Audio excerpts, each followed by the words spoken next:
2026 বিশ্বকাপ দরজায় কড়া নাড়ছে, আর ঠিক এই সময়টাতেই ব্রাজিল ফুটবল দলকে ঘিরে তৈরি হয়েছে প্রবল অনিশ্চয়তা। কারণ যেসব তারকাদের উপর ভর করে ব্রাজিল স্বপ্ন দেখে ষষ্ঠ বিশ্বকাপ জয়ের, সেই ফুটবলারদের একের পর এক ইনজুরি দলকে করে তুলছে দিশাহারা।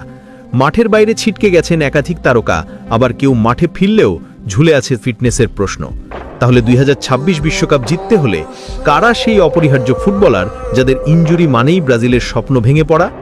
আজকের ভিডিওতে সেই মূল খেলোয়াড়দের নিয়েই বিস্তারিত আলোচনা করব, যারা যদি না থাকে ব্রাজিলের পক্ষে বিশ্বকাপ জেতা প্রায় অসম্ভব হয়ে পড়বে। তাহলে চলুন শুরু করা যাক আজকের ভিডিও। সবচেয়ে আগে আসি গোলপোস্টের সামনে দলের শেষ ভরসা গোলকিপার পজিশনে।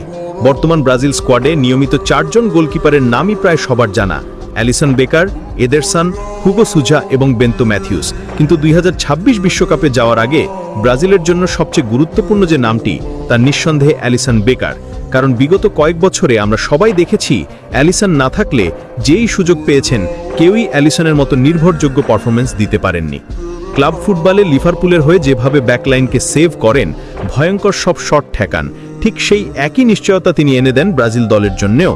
তাই ব্রাজিল 2026 বিশ্বকাপে যদি সেমিফাইনাল, ফাইনালের মতো বড় ম্যাচগুলোতে বাঁচতে চায়, তাহলে প্রথম শর্ত অ্যালিসনকে অবশ্যই সম্পূর্ণ ফিট থাকতে হবে।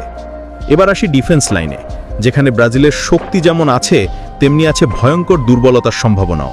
কারণ 3 জন ডিফেন্ডার আছে যাদের ছাড়া ব্রাজিলের ডিফেন্স লাইনের কথা কল্পনা করাই অসম্ভব: মার্কিনহোজ, এডার মিলিতাও এবং গ্যাব্রিয়েল মাগালহায়েস।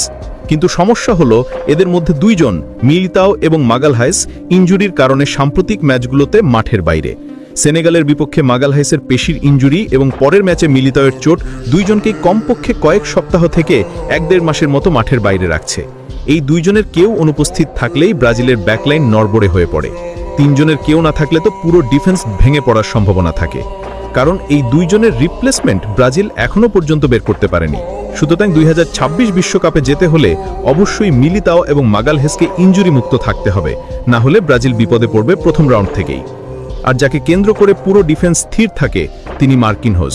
2016 সাল থেকে জাতীয় দলে নিয়মিত খেলেছেন 2018 ও 2022 বিশ্বকাপ। তার অভিজ্ঞতার মূল্য ব্রাজিল দল কখনোই অস্বীকার করতে পারবে না।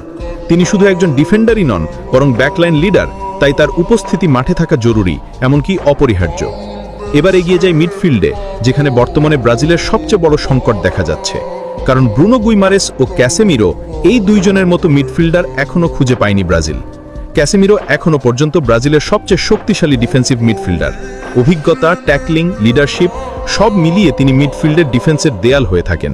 তিনি ম্যাচের প্রয়োজন অনুযায়ী তৃতীয় সেন্টার ব্যাক হিসেবেও খেলতে পারেন, যা